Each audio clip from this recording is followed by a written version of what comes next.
Psalm 139 en dan ook dan die Heidelbergse Katekismus Sondag 40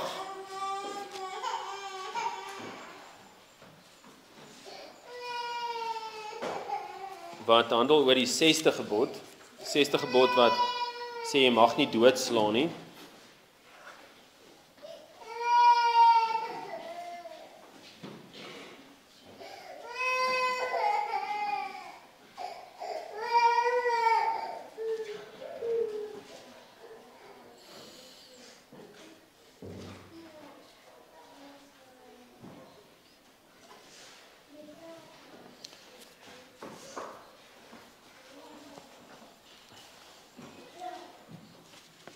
Goed, in Psalm 139.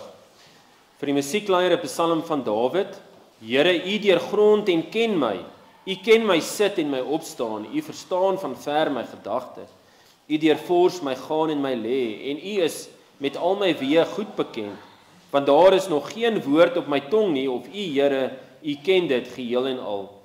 U sluit my in van agter en van voor en U lê U hand op my. Om dit te begryp is te wonderbaar vir my te hoog, ek kan daar nie by nie. Waar sou ek heen gaan van die gees en waarheen vlug van die aangesig? Klim ek op na die hemel, U is daar, en maak ek die doderyk my bed, kyk, U is daar. Neem ek die vleuels van die dageraad, gaan ek by die uiteinde van die see woon, ook daar sou U hand my lei en U regterhand my vashou. En as ek sê, mag tog net die duisternis my oorval en die lig nag wees tot my beskutting. Dan is selfs die duisternis vir U nie donker nie, en die nag gee lig soos die dag, die duisternis is soos die lig. Want U het my niere gevorm, my in my moeder se skoot geweef. Ek loof U omdat ek so vreeslik wonderbaar is. Wonderbaar is U werke, en my siel weet dit al te goed. My gebeente was vir U nie verborge toe ek in die geheim gemaak is nie, kunstig geweef in die dieptes van die aarde. U oë het my ongevormde klomp gesien, en in die boek is hulle almal opgeskrywe. Daar dat alles bepaal was, toe nog geen een van hulle daar was nie. Hoe kosbaar is dan vir my U gedagtes, o God, hoe geweldig is hulle volle som nie. Wil ek hulle tel, hulle is meer as die sand, word ek wakker, dan is ek nog by U. O God, as U tog maar die goddelose wou ombring, en julle manne van bloed gaan van my al weg, hulle wat arglistig teen U spreek, U naam uitelik verhef, U teestanders, Here, sou ek die nie haat wat vir U haat, en 'n afskie hê van die wat teen U opstaan nie. Ek haat hulle met 'n volkome haat, vyande is hulle vir my. Deurgrond my, o God, en ken my hart. Toets my en ken my gedagtes. En kyk of daar by my 'n weg is van smart, en lei my op die ewige weg. En dan Sondag 40, vraag en antwoord 105 vrae, wat eis God in die 6ste gebod? Die antwoord, ek mag nie self en ook nie deur iemand anders my naaste onteer, haat, beledig of doodmaak nie. Ek mag dit nie met my gedagtes, woorde of gebare doen nie, en nog minder met die daad. Ek moet alle wraaksug laat vaar, ek mag ook myself nie kwaad aandoen of moedswillig in gevaar begewe nie. Daarom dra die owerheid die swaard om doodslag te weer. Vraag 106, praat hierdie gebod net van doodmaak? En dan is die antwoord, deur doodmaak te verbied, leer God ons dat hy die wortel daarvan soos afguns, haat, woede en wraaklus verafskie. Dit alles is vir hom heimlike moord, dis geheime moord, moord in die hart. 107, vraag, het ons die gebod gehoorsaam as ons maar net nie ons naaste doodmaak soos hierbo gesê is nie? En die antwoord nee. Terwyl God afguns, haat en woede verbied, gebied hy dat ons naaste moet lief hê soos onsself. Ons moet teenoor hom geduldig, vredelievend, sagmoedig, barmhartig en vriendelik wees. Alles wat hom kan benadeel, so ver moontlik probeer voorkom en selfs aan ons vyande goed doen.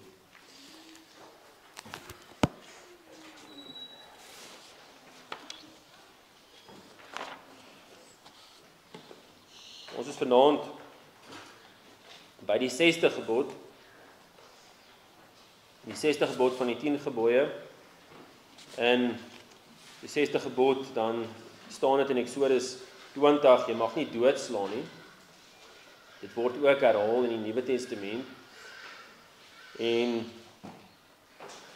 daar is baie verset teen baie van die gebooie, van die 10 gebooie in ons samelewing.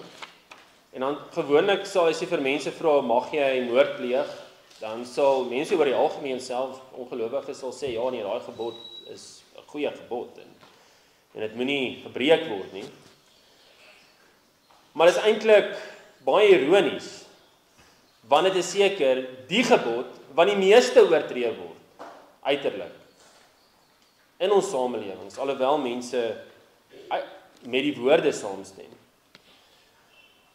Hierdie gebod praat van, jy mag nie doodslaan nie, so daar is, jy mag nie 'n lewe neem nie. Nou, as ons kyk na wat die woord beteken, die Hebreëse woord daar wat ratsag is, dan gaan ons sê, dis nie so eenvoudig om te sê, jy mag net nooit doodslaan nie. Dis nie so eenvoudig nie. En soos baie woorde in die skrif moet ons onderskei. Ons moet kyk, wanneer mag jy doodslaan, en wanneer mag jy nie doodslaan nie. Hoe bepaal die Here, hoe moet lewe geneem word, en hoe mag 'n lewe nie geneem word nie. So as ons kyk na hierdie woord ratsag, in die 6ste gebod, dan sê dit, hierdie woord self, as ons nou kyk na die gebruik van die woord in die res van die skrif, dan sien ons hierdie woord, ratsag, word nooit, nie een keer in die skrif, in 'n militêre of 'n geregtelike sin gebruik nie. Daar is ander Hebreëse woorde vir die uitvoering van 'n doodsvonnis. Dis nou die geregtelike uitvoering van van iemand doodmaak. Daar is ander Hebreëse woorde wat nie ratsag is nie. As daar 'n soldaat is wat iemand doodmaak, dan is daar ook 'n ander Hebreëse woord. Of as jy selfs 'n dier doodmaak, is dit ook nie ratsag nie. Ratsag is 'n baie spesifieke woord wat in 'n spesifieke konteks gebruik word, en wat daarmee bedoel word is dat jy mag nie onwettig of onregmatig doodslaan nie. Jy mag nie 'n mens onwettig of onregmatig doodslaan nie. So jy moet daai byvoeglike naamwoord voor of eintlik 'n bywoord, dit beskryf die werkwoord. Jy mag nie iemand onwettig doodslaan nie.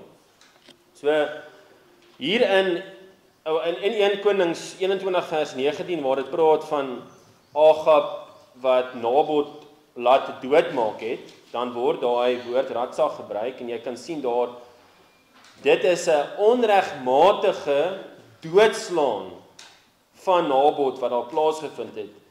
In vers 19 van 1 Konings 21 dan lees dit, en jy moet met hom spreek en sê, dit is nou aan Agab moet gesê word, so sê die Here, het jy doodgeslaan, het jy gemoor, het jy moord gepleeg, geratsag en ook in besit geneem, want dit is wat hy gedoen het, hy het Nabot onregmatig doodgeslaan. Dit sou miskien beter gewees het om die 6ste gebod te vertaal met, jy mag nie moord pleeg nie, dit sal miskien 'n duideliker boodskap oorgebring het. Maar mens kan ook argumenteer dat die woord moord is miskien ook te spesifiek, want moord dui op 'n vooruit beplande doodslaan. Dit is wat gebeur, moord is waar jy beplan om iemand dood te maak. Maar hierdie woord ratsag word ook gebruik vir manslag.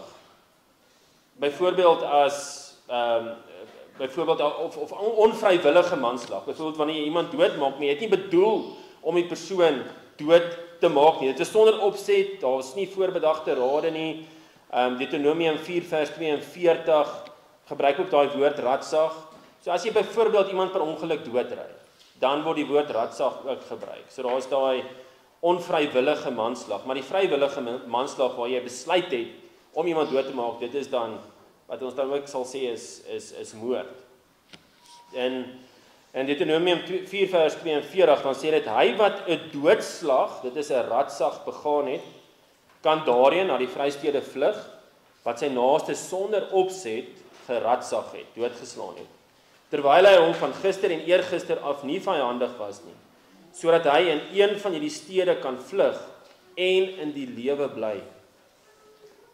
So die definisie van doodslaan in die 6de gebod is daarom baie belangrik. Ons moet daai woord baie mooi verstaan. Want anders gaan jy later sê, wat mens nou onlangs gehoor het, ek persoonlik 'n argument in die Engelse parlement, waar die parlementslid sou sê, basies met verwysing na die 6de gebod, dan sê hy, jy mag nie doodslaan nie. Ons weet dit is 'n reël.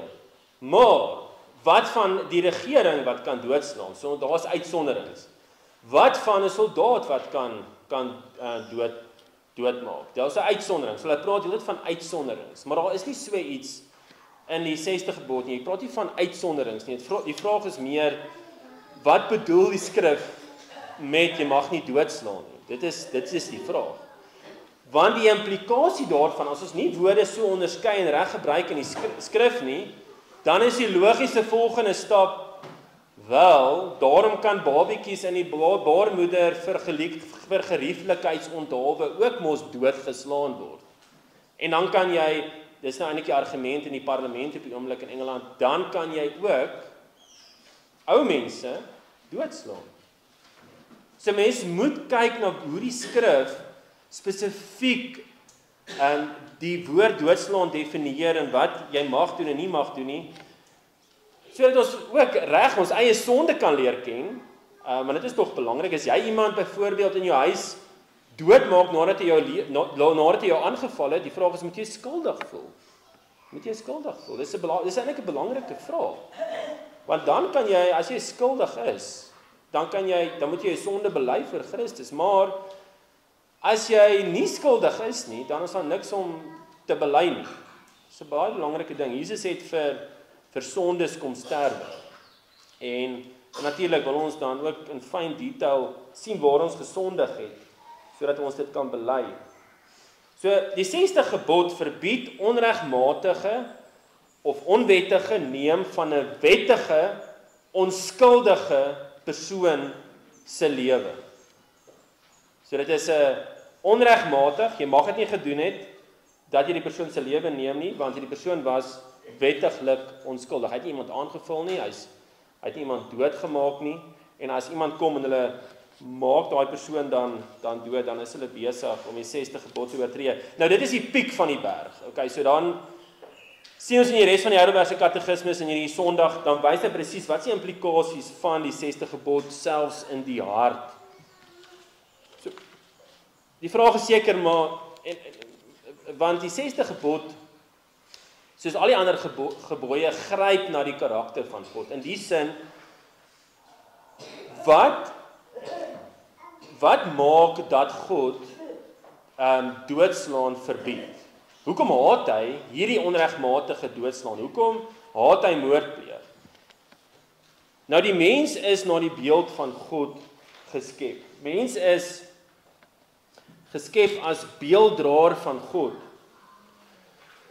En die Here besluit wat die einde van 'n lewe is, wanneer die lewe moet doodgaan. Hy besluit ook op watter manier daai lewe beëindig moet word. Byvoorbeeld, as jy kyk na 'n regering, dan het die Here bepaal daar is sekere omstandighede waar die regering ook 'n lewe moet neem as die persoon byvoorbeeld moord gepleeg het. Dan het die Here bepaal dis die manier hoe die persoon se lewe beëindig moet word. Maar omdat ons beeld van God is en ons dan ook in 'n sin ook die karakter van God ook moet uitstraal, selfs ongelowiges. Daar's kenmerke van ongelowiges wat ons moet erken. Hulle is beelddraers van God, ten minste in die uiterlike sin. Ons weet dat in die etiese of die morele sin het ons almal gefaal, ons is almal geneig na kwaad. In daai sin, na die sondeval, is ons van nature boos, geneig na alle kwaad, en dan reflekteer ons nie meer die etiese beeld van God nie, maar elke mens wat selfs in die ongelowige staat is, het die moontlikheid of die potensiaal om 'n nuwe mens te wees, om nou weer in 'n mate die etiese of die morele beeld van God te dra. Die mens is in 'n baie spesifieke verhouding tot God geskep. Ons is geskep om te heers. Elke mens, 'n ongelowige of 'n gelowige, het hierdie opdrag om te heers oor die skepping. Daai gaan nie na die diere toe nie. Mense is afhanklik van God. Ons is verplig om beelddraers te wees. So wanneer iemand 'n mens wanneer iemand anders se mens mense lewe onregmatig neem, dan is jy besig om die Here aan te val. En wie hy is.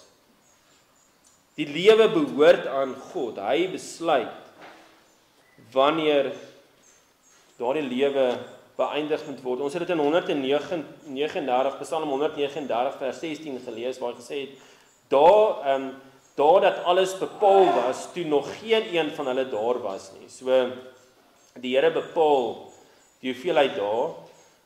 Natuurlik weet hy ook, wanneer as iemand onregmatig doodgaan, in die sin van iemand word doodgemaak, en dit is 'n moord gewees, weet die Here dit natuurlik ook, maar dit is die Here wat bepaal wanneer iemand moet doodgaan. So die lewe behoort aan God. Ons het nie die reg om lukraak oor lewe te besluit nie. En daarom is alle vorms van eie magtige of onregmatige doodmaak van mense word dit verbied. Onthou in party gevalle word dit, soos wat ek net so kortliks genoem het, word dit verplig om iemand dood te maak. Dit kan byvoorbeeld gebeur en as iemand inbreek. Daar is 'n voorbeeld in die skrif, Eksodus 22 vers 2 tot 3, waar dit praat van as 'n dief betrap word terwyl hy inbreek en hy word geslaan. Goed, hierso sê dit nie noodwendig hy moet geslaan word nie, maar as hy geslaan word sodat hy sterwe, sal daardeur geen bloedskuld ontstaan nie. So dit sê nie onthou dis 'n dief word in die huis ingekom. Het in die huis ingekom. Dis nie iemand wat gekom het om noodwendige moord te pleeg nie.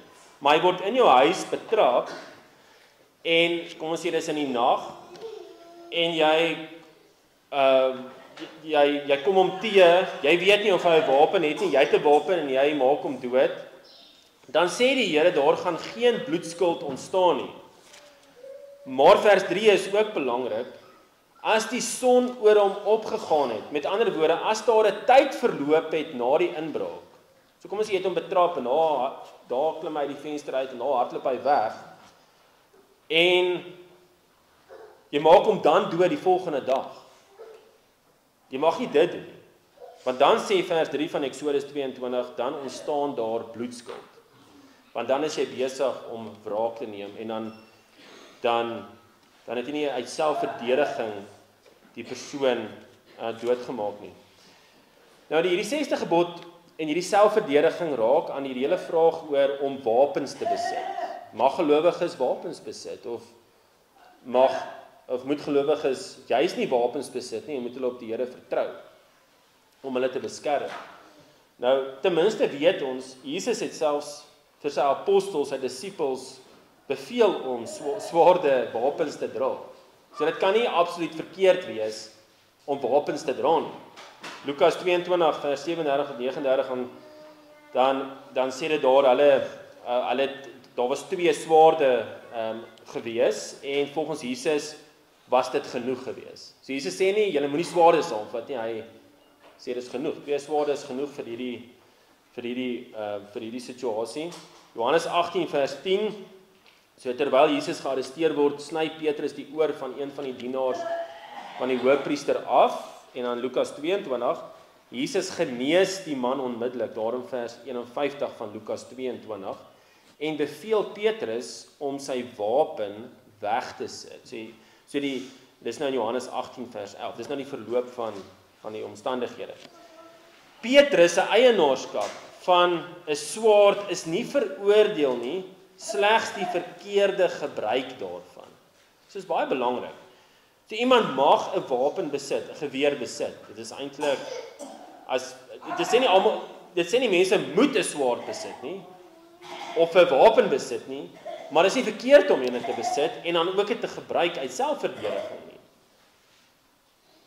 Onthou die groot probleem is nie die wapen nie, maar die persoon wat die wapen gebruik. Dis waar die probleem inkom as iemand die wapen verkeerd gebruik. As jy nog 'n situasie waar iemand ook 'n regmatige doodslaan kan toepas is as 'n soldaat. Byvoorbeeld Dawid wat Goliat doodgeslaan het. Dit was heeltemal reg. Hy het daar was ook 'n baie spesifieke opdrag vir die Israeliete om dan die land Kanaan te verower. Maar as 'n soldaat kan jy dan ook mense doodmaak om jou land ook dan spesifiek vir 'n goeie saak dan ook mense dood te maak. Dit gaan tipies uit die veronderstelling dat jy besig is om te verdedig. Die regering, die taak van die regering is om die swaard te gebruik. Romeine 13 vers 4. Dit is om die kwaaddoeners te straf, om die Here se wreker op aarde te wees. Dis nogal 'n belangrike ding. So die Here wreek sonde. Hy doen dit in tyd en in ewigheid. In tyd, dit gebeur nou, maar ook in ewigheid. Die manier hoe hy nou sonde wreek op hierdie aarde is byvoorbeeld deur 'n regering wat dan kwaaddoeners straf. Hulle is 'n dienaar van God om daardie kwaaddoeners te straf. Hulle tree namens God op. En ons sien dit die oorsprong daarvan in Genesis 9 vers 6, dit sê hy wat die bloed van 'n mens vergiet, sy bloed sal deur die mens vergiet word, want God het die mens na sy beeld gemaak. Die owerheid in daai opsig is 'n diensknegt van God en hulle moet doodslaan in sekere omstandighede. Dis hulle taak, hulle moet dit doen. So wanneer ons nou in 'n samelewing is waar daar meer 'n fokus is op rehabilitering, dan het die hele taak van wat die Here vir die regering gegee het geskuif. Daar moet nie 'n ding wees soos rehabilitering nie. Daar kan restituisie wees. So byvoorbeeld, as iemand by jou gesteel het, ons sê hy R10 by jou gesteel en hy word gevang, dan moet daar restituisie wees. In die sin, daar moet regstelling wees. Hoe gebeur dit?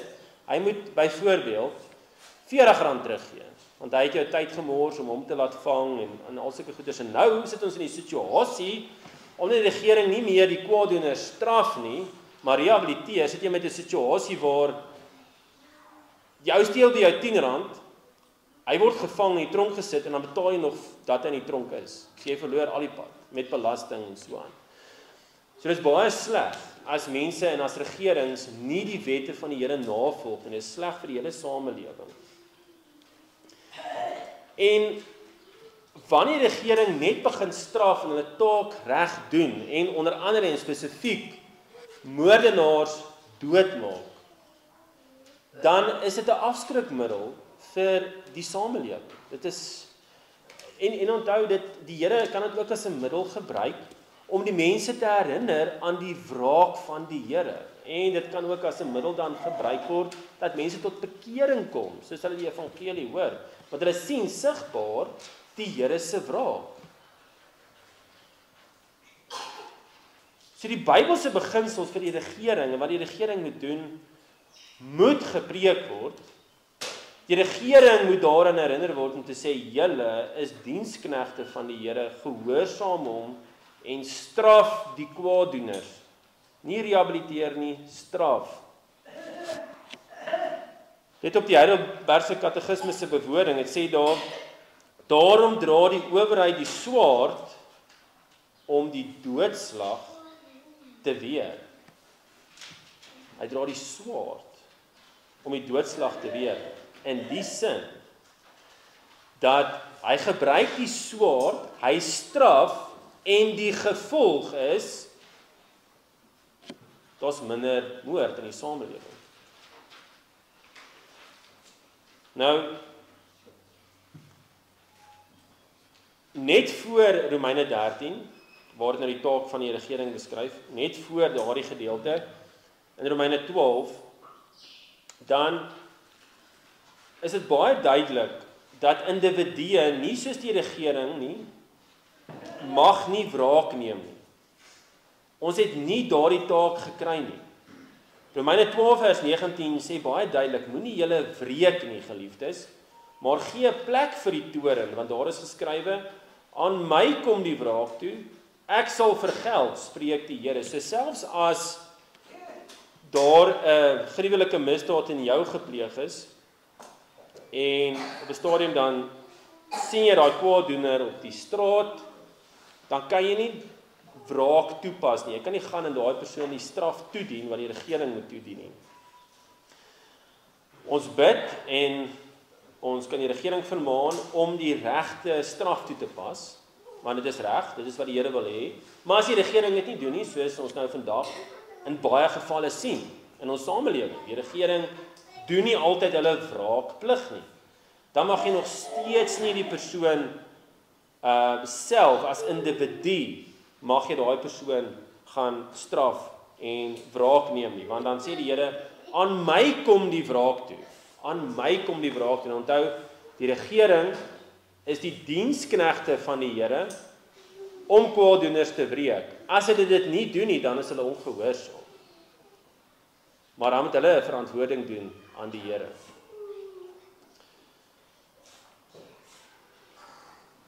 In ons kultuur, waarin ons lewe, ironies genoeg,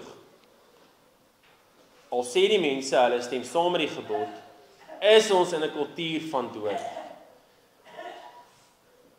En dis ietsie om van bewus te wees, is dat daar's baie studies, en dis nou, maar net, hulle het mense geondersoek en gekyk, dat daar wys dat daar is 'n baie duidelike verhouding, 'n korrelasie, tussen geweld wat gekyk word, en geweld wat gepleeg word dan in die regte lewe. Daar's 'n korrelasie.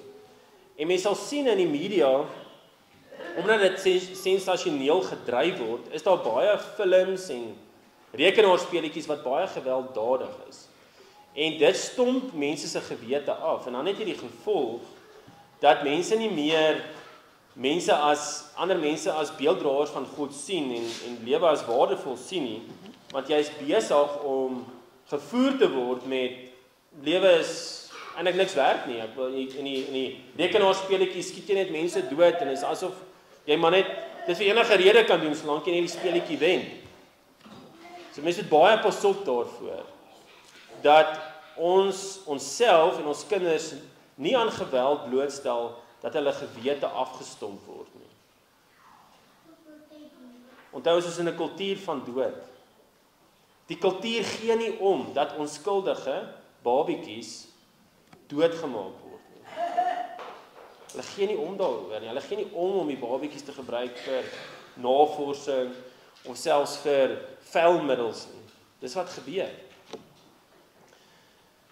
Ons is in 'n kultuur van dood.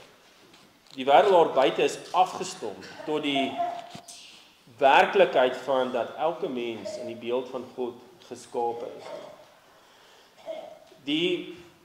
As mens sê, en dit sien is weer eens so belangrik om woorde in die skrif te onderskei. As mens praat van Die wêreld gee nie om 'n onskuldige babietjie te aborteer of dood te maak nie. In 'n sekere sin erken ons dat niemand is onskuldig nie. Almal word in sonde gebore en is skuldig voor God. Maar voor die gereg, voor die land se wette, het die babietjie nog geen landswette oortree nie. Nou kan die regering nie kom en daardie babietjie doodslaan nie. En dit is so ironies dat dit gebeur met babietjies. Sien jy die ironie daarin? Hierdie babietjies nog geen van die landswette oortree nie en hulle mag doodgeslaan word. En nou kry jy moordenaars in ons land wat gruwelike moorde doen en vrouens verkrag en gruwelike goeders doen en hulle word nie doodgeslaan nie. Sien jy die probleem? Hulle word gesien as mense wat gerehabiliteer moet word. Maar die onskuldige babietjies, nee, hulle moet die doodstraf kry. Onthou 'n biljoen babietjies. 'n biljoen, dis 1000 miljoen. Weet jy hoe baie is dit? Dis 'n 8ste van die huidige wêreldpopulasie.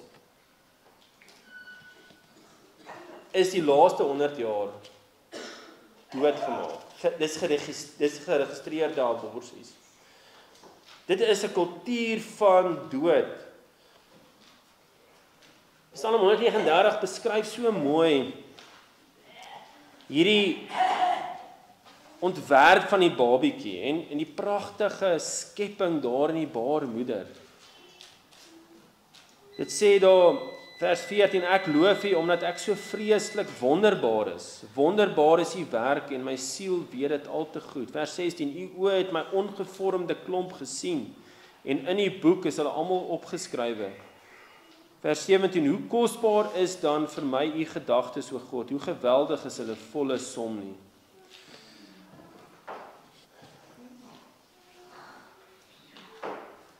As jy met iemand gaan praat oor aborsie, en ek het dit miskien al genoem, en jy gaan selfs gelowiges teekom wat nog nie ingelig is nie, regtig, en dan weet hulle nie van die Bybelse argumente van dat 'n babietjie al 'n mens is van ontvangenis af. Die vraag is, hoe bewys mense dit uit die skrif uit? So die teksvers waarna toe elkeen moet gaan is Psalm 51. Daar waar dit sê, kyk, in ongeregtigheid is ek gebore en in sonde het my moeder my ontvang. So die logika gaan so. Net 'n mens kan sonde doen. Net 'n mens. 'n Dier kan nie sonde doen nie. 'n Stuk weefsel kan nie sonde doen nie. Dit's net 'n mens. Jy moet 'n mens wees voor jy kan sonde doen. So dan sê dit hierso, in sonde het my moeder my ontvang. Ek het sonde van ontvangenis af. So jy's 'n mens van ontvangenis af. Dis nie 'n stuk vleis daar nie. Ons het dit al baie teëgekom in die uitreike waar mense dan sal sê, maar dis 'n babietjie van so 10 weke af. Dis wanneer dit 'n babietjie is. En dis gelowiges wat sê hulle glo. En ek dink dit is baie keer so, mense is regtig net mislei. Maar dit is nodig dat hulle hoor, dit is moord. Op enige stadium van die swangerskap, as die babietjie se lewe geneem word, is dit moord. Volgende groot probleem wat nou plaasvind in ons samelewing is hierdie genadedood, of die sogenaamde genadedood. Daar is nie eintlik iets genadig daaraan nie, want as jy iets verkeerds doen teenoor iemand anders, dan is dit nie genade nie, is sonde. Dit is beter om nie te praat van genadedood nie, want as mens nou praat van genadedood, dan sê jy het vir die persoon genade gegee om hom dood te maak. En onthou, die genadedood, ons praat nie net hierso van, dis ou mense wat doodgemaak word nie, dit is mense wat, kom ons sê, hulle sit met depressie, en hulle is nie meer kans om te lewe nie, dan doen hulle aansoek dat hulle vir genade dood, en dan word dit toegeken. Dit gebeur in Holland, dit gebeur oor die wêreld.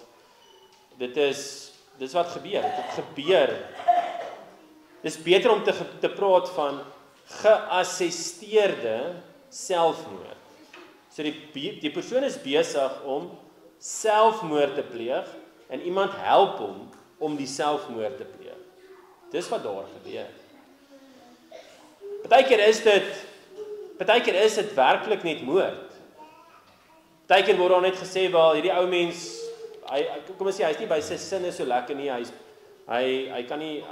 is regtig swak, en dan sal mense besluit, hierdie persoon moet nou doodgemaak word. Hy was nie eers op masjiene nie, maar hy moet net doodgemaak word, want hy is 'n las vir die samelewing.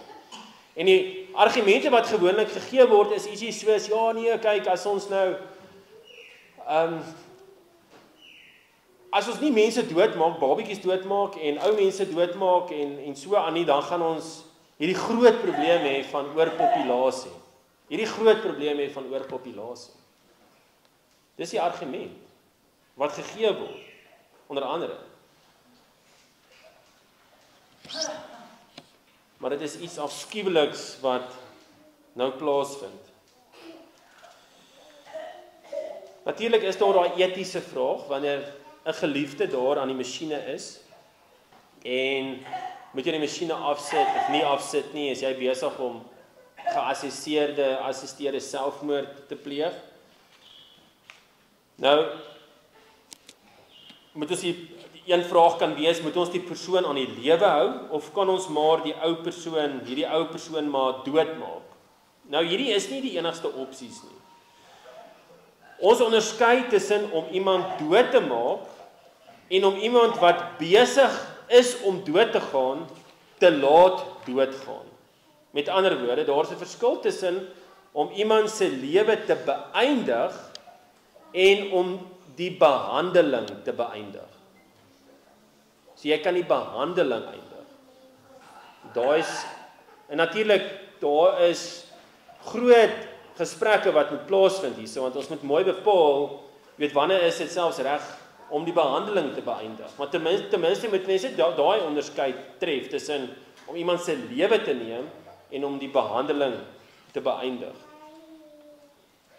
Natuurlik, hierdie gebod, soos al die ander gebooie, wil diep sny.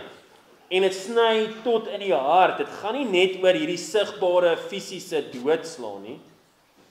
Maar as ek my naaste onteer, so ek sê hom sleg, ek haat of beledig, oortree ek hierdie gebod.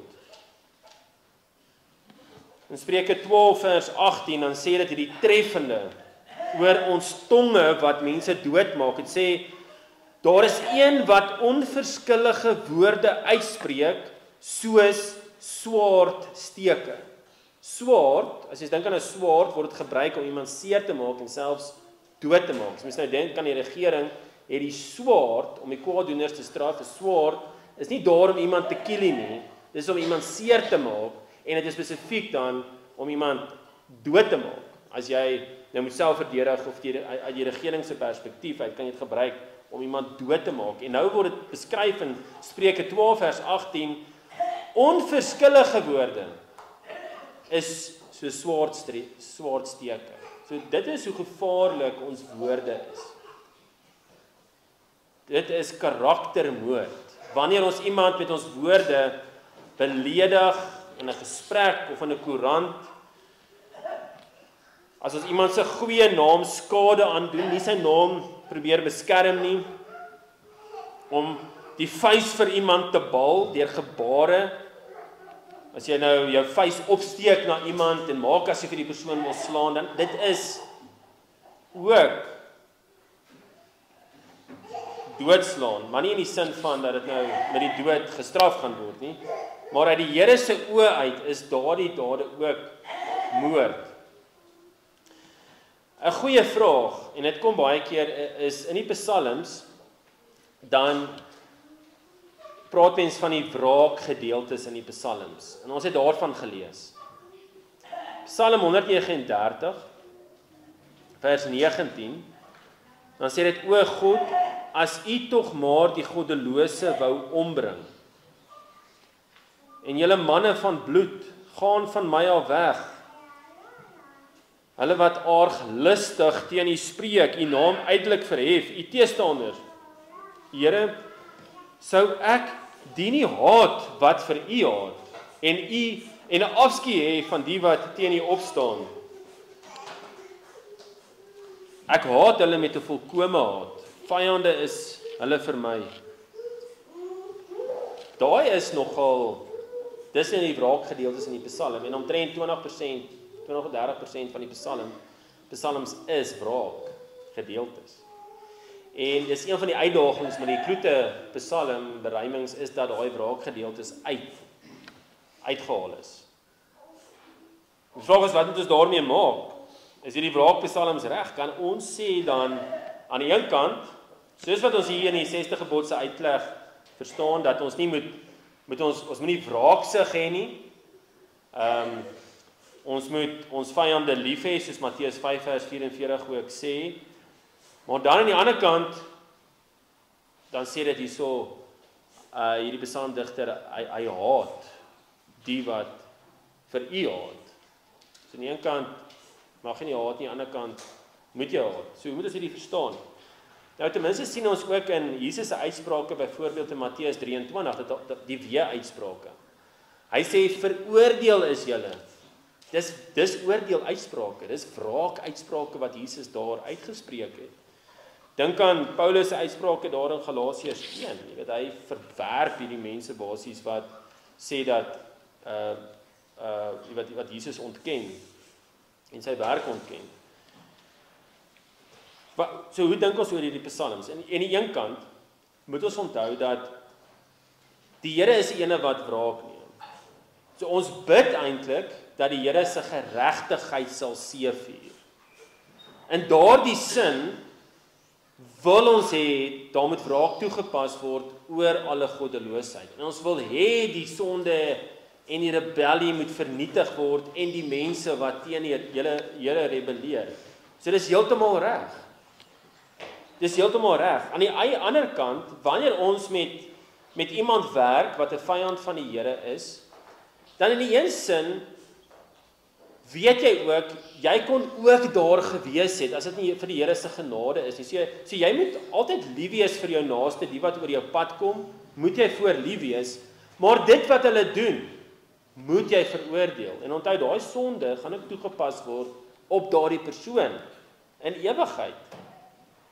So daar is nogal net hierso baie onderskeid wat ons moet tref. En in daai sin kan ons dan saam met die psalmdigter ook vra en sê dat sou ek nie haat wat vir u haat en 'n afskeid hê van die wat teen u opstaan nie. So ons verwerp ook dit wat verwerplik is vir die Here. Die uitleg van die 6de gebod praat ook in die Heidelberg Katekismes van jy moet jouself nie in gevaar begewe nie.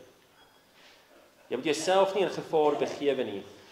Nou dit is baie moeilik om 'n sekere uitspraak te maak, waar is jy besig om jouself in gevaar te begewe? Wanneer sit jy jou lewe op die spel nie? Want dit kan wees dat jy, kom ons sê jy's baie onfiks, jy het amper niks geoefen nie en dan gaan jy Berg Everest toe om daar te gaan klim tot op die hoogste piek. Dan is jy besig om die Here te versoek. Jy is besig om dan eintlik jou waarde as beeld van mens te verag. Dis eintlik wat daar gebeur. So jy sit jouself in gevaar. Baie van die sporte vandag soos boks en MMA kan baie maklik in daai kategorie val want so ek is nou persoonlik baie versigtig om absoluut te sê boks en MMA tipe gevegte is nie reg nie. Want jy kan daai tipe gevegte kan jy oefen om vir jou naaste lief te wees. Byvoorbeeld as 'n soldaat moet voorberei vir 'n oorlog, gaan hy deur 'n strawwe opleiding. Boks kan dit wees, dit kan MMA tipe goeders wees, maar dan is dit met 'n doel van om jou naaste lief te hê. As dit gaan vir eie eer of geld en sulke goeders, dan is jy besig om jouself in gevaar te begewe vir jou eie eer. En daai is nie reg nie. Vraag 105. Wat eis God in die 6de gebod? Ek mag nie self en ook nie deur iemand anders my naaste onteer, haat, beledig of doodmaak nie. Ek mag nie met my gedagtes, woorde of gebare doen nie ek mag dit nie met my gedagtes, woorde of gebare doen nie en nog minder met die daad. Ek moet alle wraaksug laat vaar. Ek mag ook myself nie kwaad aandoen of moedswillig in gevaar begewe nie. Jy sien daai moedswillig in gevaar begewe nie. En ek dink daarmee is dit net mooi verstaan. Daar's 'n mooi kwalifiserende woord daar. Daarom dra die owerheid die swaard om doodslag te weer. Nou ons is nog eintlik by die uiterlike. So jy die moord wat jy fisies iemand doodmaak, wat die Here veroordeel. Dan as jy iemand karaktermoord pleeg, dit is ook uiterlik, maar dit gaan nog dieper. Dis nie net sigbaar nie, maar ook die moord in die hart wat die Here veroordeel.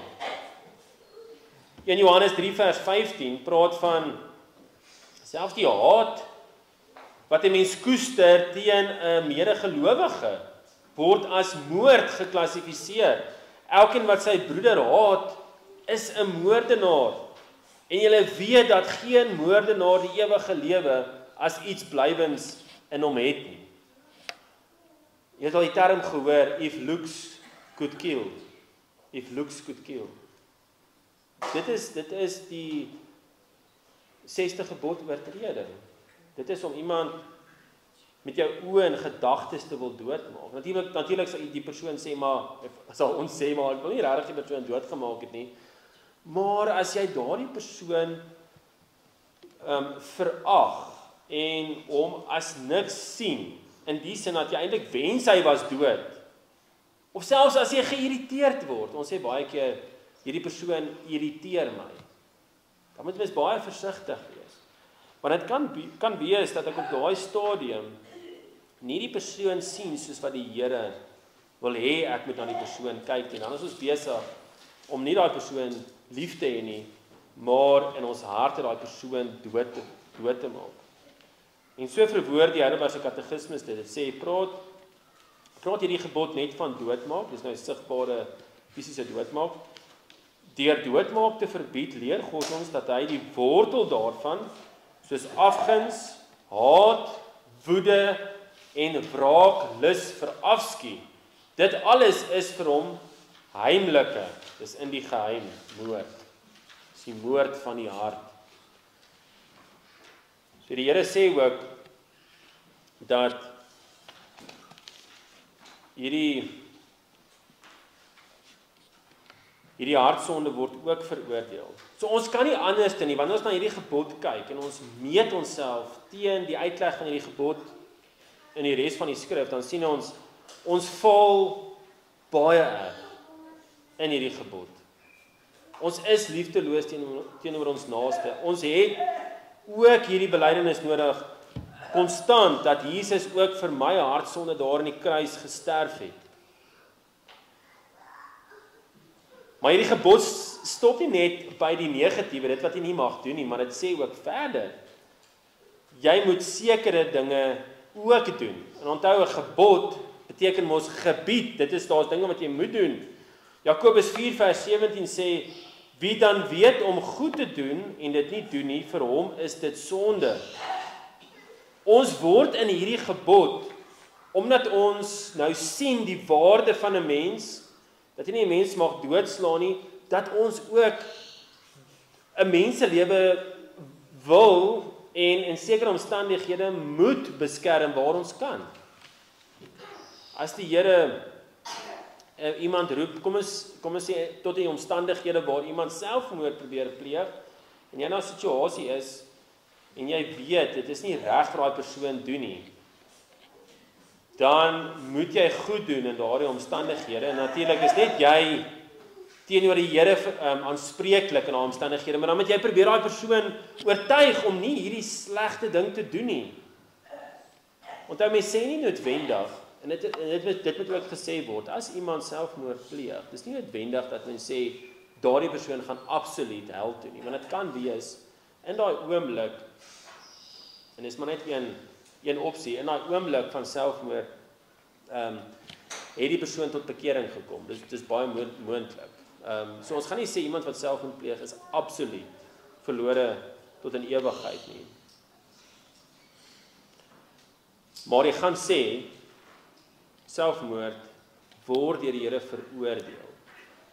Want daar is baie dinge wat jy prys gee in daai oomblik. Want jy sê, jy gaan jou omstandighede oplos op jou manier, jy vertrou nie op daai oomblik in die Here nie. Jy sê omstandighede is miskien te groot, maar die Here sê die omstandighede is nooit te groot nie. Al die versoekings is 'n menslike versoeking in die sin dat die versoekings wat na jou toe kom ook na baie ander mense. Dis nie bo die Here se krag nie, is nie 'n goddelike versoeking nie. So daar's baie raad wat jy vir iemand kan gee wat selfmoord gedagtes het. Dat die persoon kan hoop gee en kan aanmoedig om werklik aan die skrif te kyk vir die oplossing in die omstandighede. Nou,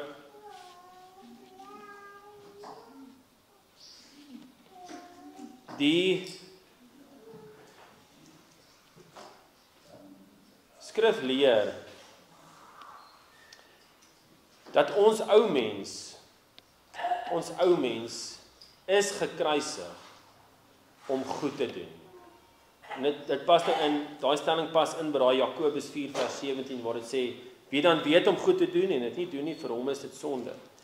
In Lukas 23 vers 33 gaan lees ons weerskante van Jesus het 2 moordenaars gehang. Een aan sy linkerhand en een aan sy regterhand. In Romeine 6 vers 6 hoor ons van nog 'n moordenaar op Golgotha, ons ou mens. So daar's 2 moordenaars, een aan weerskante van Jesus. Maar daar's nog 'n moordenaar. Soos 'n derde een. En daai ou mens is saam met Christus gekruisig. Deur die kruis van Christus word die ou mens van ons, die moordenaar in ons gedood, sodat ons nou kan opstaan in die beeld van God om die vrug te dra. Soos Galasiërs 5 vers 22 sê, maar die vrug van die Gees is liefde, blydskap, vrede, lankmoedigheid, vriendelikheid, goedheid, getrouheid, sagmoedigheid, selfbeheersing. Hierdie vrug van die Gees staan in kontras met die oortreding van die 6de gebod. Maar dit is soos mens kyk na daardie ou mens wat gekruisig is, en ek glo dat Jesus daar my ou mens op hom gedra het, en hy gestraf daarvoor is, dat ons nou kan opstaan daagliks in die nuwe mens, in die beeld van God. En ons sien wat beteken die beeld van God. En dan kan ons ook, hoe langer hoe meer, die oortreding van die 6de gebod ook haat. Daarom, vraag 107 sê, het ons die gebod gehoorsaam, as ons maar net nie ons naaste doodmaak, soos hierbo gesê is nie? Nee, terwyl God afguns, haat en woede verbied, gebied hy, dat ons naaste moet lief hê soos onsself.